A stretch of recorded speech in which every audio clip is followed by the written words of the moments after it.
Welcome to Disruptive Capitalists, the show where purpose-driven entrepreneurs and bold investors share how they're reshaping the world by investing time and money in a way that improves lives and creates wealth. So let's get to it. All right, everybody, thank you again for joining us at Disruptive Capitalists. Today, my guest is Cris Auditore Zimmermann, who is a highly successful German entrepreneur and business owner, renowned for his expertise in scaling businesses to new heights and helping others achieve profound success. He's the author of the book, Get Your House in Order, Principles of Success, based on the life of Cosimo de' Medici, and he co-founded the exclusive Medici community for entrepreneurs and business owners, inspired by the legacy of the Medici family. Cris is also a keynote speaker with over 25 years of experience. Cris, thank you so much for joining the show. Yes, it's a great pleasure, Sam. And as we were just talking, I visited your hometown, San Antonio, a couple of months ago, and it was just terrific. There was a private members club that they took me to, and I was totally wrong dressed. I had no suit, I had no tie, and I didn't even know you guys were so conservative in this part of the world. But I needed to go and get some extra clothing in order to make the cut in San Antonio, Texas. Yeah, well, welcome, my friend. San Antonio, and anytime you need a suit, just let me know. I can. You're probably going to be a little bit too tall for my suit, but that's okay. It's in style.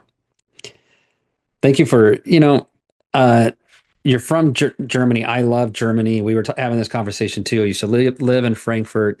Tell me a little bit, how did you get started?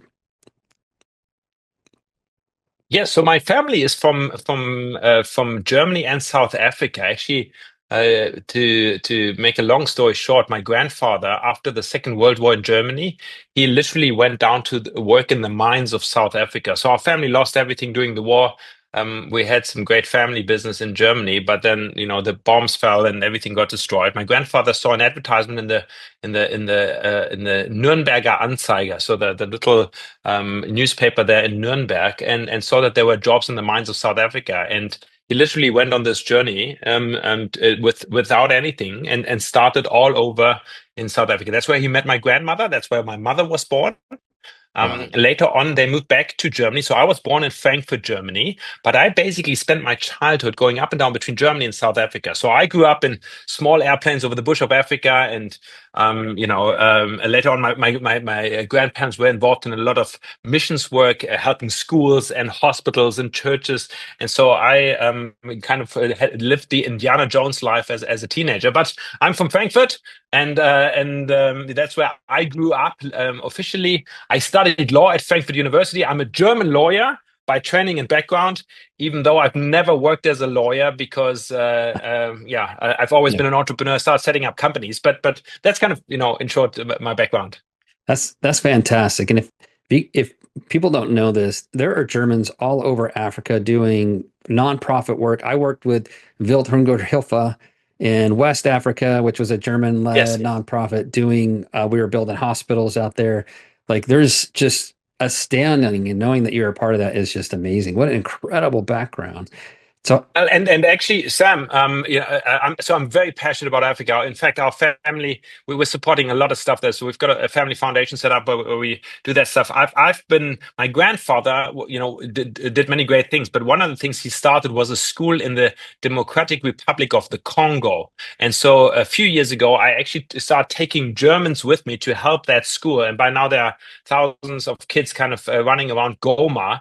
And the last few years, we've actually been helping to set up a hospital. So we really also as a family just hugely believe in investing beyond money. I know we're talking here about some of our investment strategies and scaling business, which is all great. I love that topic, but really ultimately also for me as a business guy, I love to really put money towards changing the world into a better place.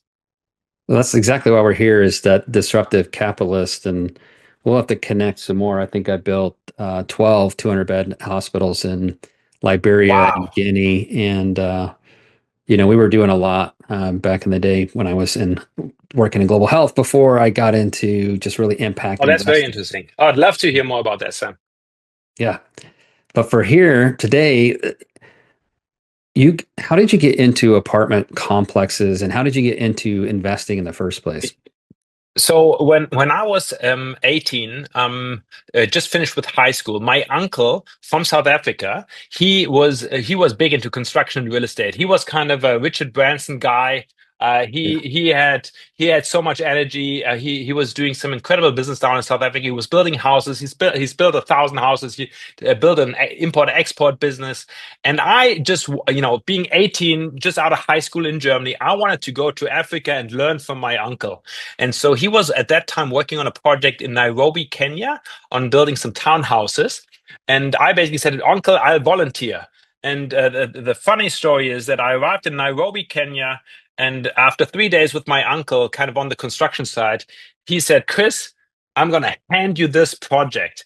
I'm going to make you in charge of this project. I see you're engaged. I see, how much you're willing to invest into this place. And longer story short, for the next 9 months, I lived in Nairobi, Kenya, and I worked on a construction site. I was the head of the construction site with 150 workers, and there were some architects and some engineers, and I was the guy in charge.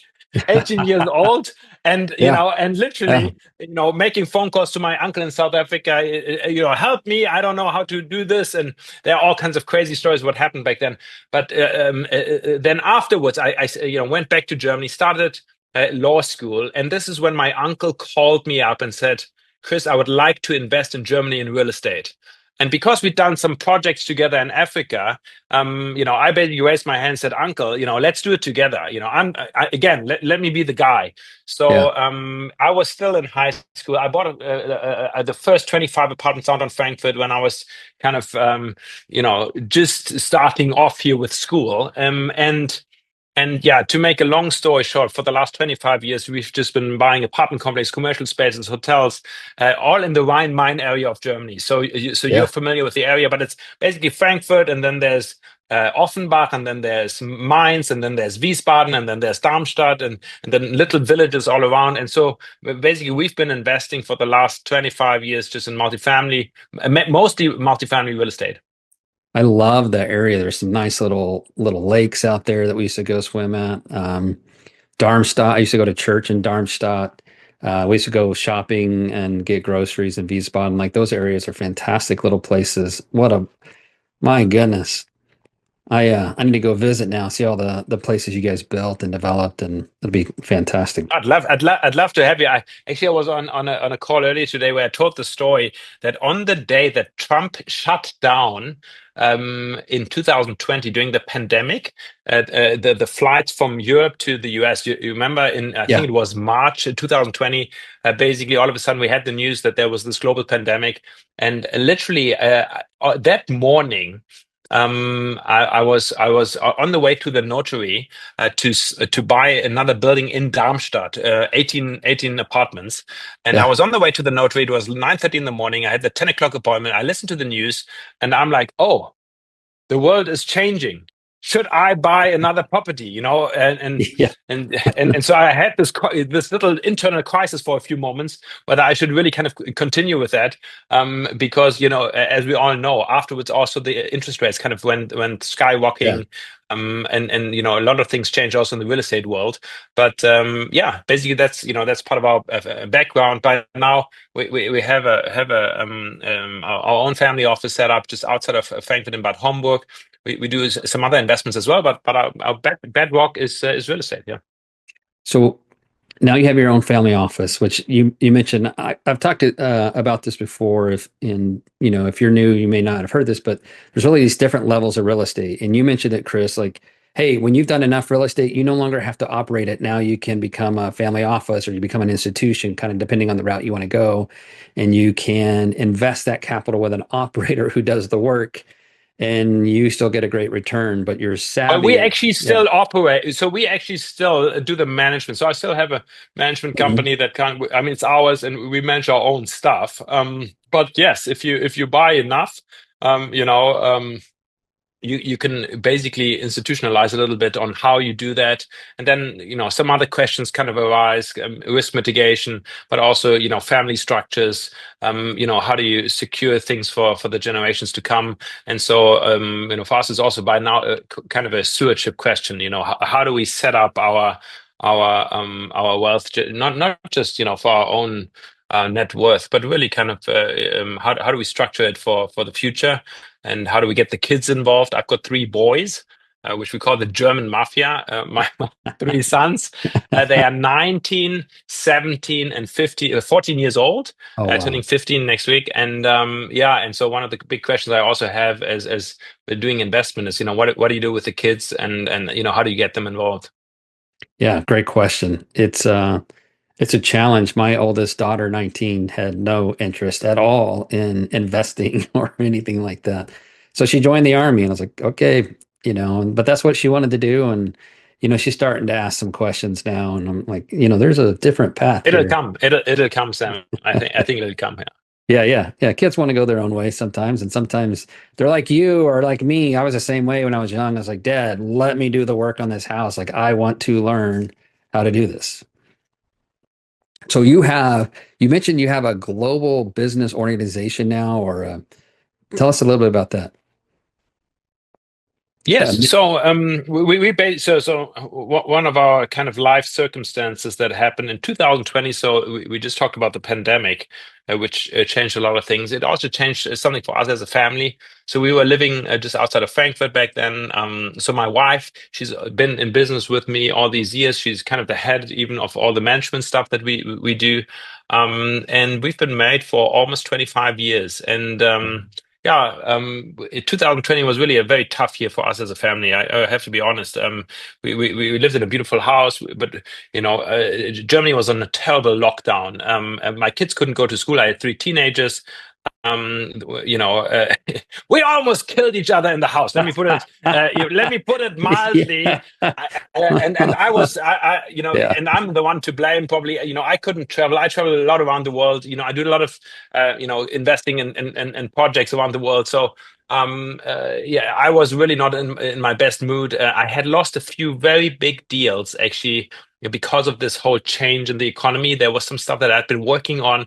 I was not in a good mood, so I wasn't doing well. The kids were stuck at home. My wife had some health issues. So anyhow, long story short, after she'd come out of she needed to have a little heart surgery, in fact, and she came out of the clinic, and I basically asked her, where in the world do you want to go, because we're not in a good position, and basically she said, Mallorca, Spain. And 3 days later, we moved the family to Spain. We basically left the country. Germany, we heard, Spain had some open schools, so we could put the kids in school. Germany was still on a lockdown, and that's where we kind of restarted, in a sense, also our family life. And that's also a big change in my professional career, in a sense, because that's when I decided not to be operational anymore. So I made a shift after 20 some years of really being very hands-on in a lot of different things, running offices, employing a lot of people. Also, there's a whole bunch of other, projects we got involved with. I just felt like I needed to shift. And out of that, it came the story that we moved to Mallorca, Spain, which is this beautiful Mediterranean island, which is wonderful. And that's when I decided to really kind of go from a business owner to an investor. And that's a shift. If you're owning a business or running a business, that's one level. But then if you kind of move, to the next level, it's a shift. And I needed to go through that transition. Anyhow, long story short, one of the fun projects that I started doing is I wanted to learn another language. I learned Italian, and I started studying art history at university because I was very interested in Renaissance art, Italian culture. And actually today, Sam, I'm in Florence, Italy here today. So I'm taking the call here from Florence, and actually Oh, this whole journey had a lot to do with this city because I kind of became an expert on Renaissance art and then about the Medici family. I don't know if you're familiar with the Medici family, but they are basically the Renaissance family. If you've ever been to Florence, Italy, every palazzo, every church, every cathedral, the cathedral, the museums all go back to this family. And I kind of became an expert on this family. Out of that, at some point, a friend said, Chris, you learned so much about this family. Why don't you write a book on them? So I wrote a book on Cosimo de' Medici. It's called Get Your House in Order. And then out of that, I started a business community. I don't know. Out of my hobby, again, I made another business, which is funny. It's set up on our family yeah. foundation, so it's not true business. But anyhow, I'm bringing together business owners, entrepreneurs, and investors from around the world. And we, some stuff we do here in Italy, some stuff we do in Spain, and some stuff I do in the US. So that's what I do here. Yeah, that's pretty cool. So if somebody was interested in becoming part of that super amazing business community, how would they do that? Well, we've got a website. It's called medicilegacy.com, medicilegacy.com, and here's basically the deal. It's on our family foundation. We set up a company in Singapore called Medici Global Ventures, and it's a membership-based organization. I call it a business, but really it's just we're just hosting people to bring them together. You have to be a business owner. You have to be an entrepreneur or investor in order to be part of. So you can't be on anyone's payroll. This is kind of one of the how do you say that, prerequisites. Yeah. But we've got people from 25 different countries. So by now we've got all these European countries and then in the US, and we do some great stuff together. We invest together, or we look at investments. But it's really a learning community. It's really about business development, personal development, and also just sharing our journey as business people together. That's incredible. Just incredible. How has, so you're, over the years, you've changed quite a bit. How, how does all of this, like, to go back to the beginning where we started, like, how does all of your work, you're doing all of this business and all of these things, how does that fit in with, is it nonprofit work or volunteer work that you're doing in Africa? How does that all fit together? Well, yeah. I mean, in a sense, Sam, for us, it's not, I mean, for me, quite honestly, it's not about increasing my net worth anymore. So in Germany, we've got this crazy law. If you buy property in your own personal name and keep it for more than 10 years, it's tax free when you sell it. Mm, that's amazing. Yeah, that is an amazing law. And so basically, all the property we've bought over the years it's basically in our own personal name, in my name, and family name, me and my wife, or the family. And so quite honestly, I'm not in the game anymore to increase my net worth. It's fine. We're taken care of. It's great. So now, really, my big question is, what do we do with that, and how do we structure this? So we've decided one of the things is that we set up family foundations, and the future stuff that we do and investments we do this under the family foundation. And the purpose behind that is to support great projects around the world. And so we as a family have a few things that are really dear to our heart, where we want to invest and where we want to support and where we want to help. And so that's what we do. That's fantastic. Just, yeah, it's just really incredible. You just remind me of some of the people that I've met in Africa doing amazing things and elsewhere in the world. Just thank you, Chris, for disrupting capitalism. Sometimes just gets about accumulation, right? It's all about just I just want more, I want more, I want more. I want another supercar. I want like, okay, I'm worth $100 million. I want to be worth $150 million. Okay, now I want just more. And I love how you just said, I do want more, but more of something else. And that something else is meaning, it's creation, it's improving the world, it's making a difference, it's bringing together a business community and sharing thoughts and ideas and learning. And it's improving. I want to be more of a person and the number doesn't matter anymore to me, but it's, that holistic, what really, really matters, meaning in life, not the number in your bank account, which is fantastic. Well, I wholeheartedly agree, Sam. And I have a lot of conversations with very wealthy families because, once you're in this circle, you get invited to all kinds of family office events. And, I speak at conferences and stuff and kind of share on this whole theme of legacy creation. And there are lots of questions we kind of all need to work through. I mean, once you've kind of check the box of success. Okay, so at the beginning of the career, we kind of all want to be successful. We want to, I don't know, also prove to the world that we can pull things together. Okay, this is great, and then we check that box in a sense. Uh, but then the question is like, so then what? And so, and a lot of guys actually have a big, almost like a meltdown because they don't have a higher purpose. They don't have something that goes beyond money. And I love to create wealth and do great investments. I love all of that. Yeah, but if there's not a higher purpose, if there's not more meaning behind it, then it becomes very shallow. And in fact, I mean, a lot of people here. I mentioned that we live on the island of Mallorca, most of the year, and there are a lot of very wealthy people, and all they do is just basically go to the beach and sit on their boat and have a big house. And by now I know that a lot of these houses, yes, they're big houses, but they really are not homes of great families because they're couples who split up, they have disruption with the kids. There's all kinds of mess that kind of comes up because it just is a little bit shallow. And I don't want to be judgmental in the sense, but I want, for my family, I want to create meaning. So we really, so one of the things I love to do is with my kids to travel and involve them in some of the projects. So I've taken all my boys with me to Africa. Yeah, We've wonderful. slept on the floors in the huts. We got involved with the school projects, got involved with the hospital project, and do this kind of stuff. It's very important to us. Yeah. That's wonderful.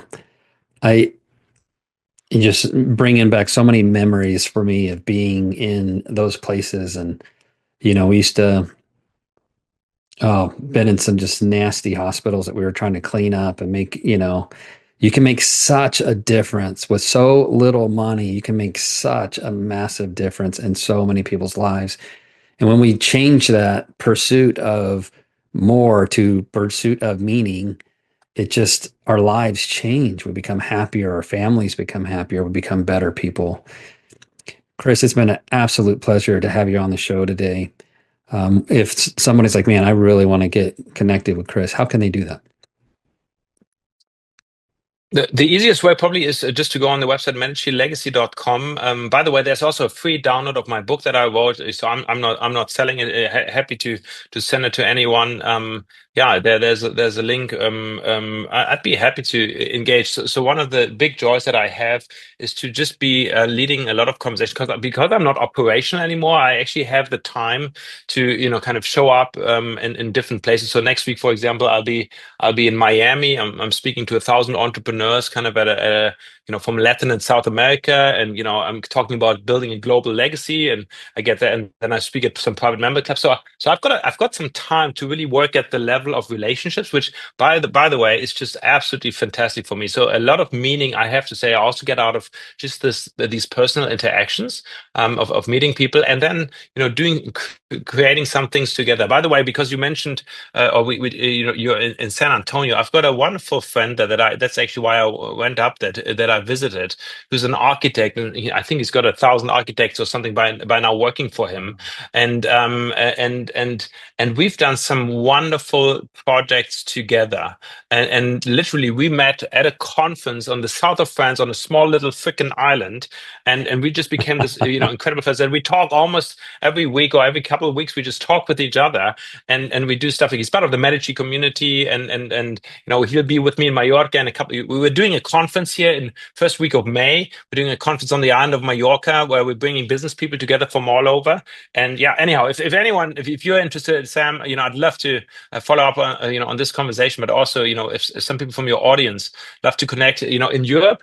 Is a small place, so we connect with a lot of business guys from different countries. So if you're looking at, I don't know, also expanding your investments or expanding your companies, I'd be happy to help on some introductions and just some connections here. Thank you so much, Cris, for the show. I'm going to take you up on that. And if you're listening and you heard Cris, take him up on that opportunity. It's all about the people around us. It's all about improving ourselves. And then, like Cris mentioned, shifting our focus from money to meaning makes all the difference. Thank you so much for being on the show, Cris. Great pleasure, Sam. If this episode shifted your thinking, then share it with someone bold. And remember, capital is a tool. Use it to build a world you are proud to live in.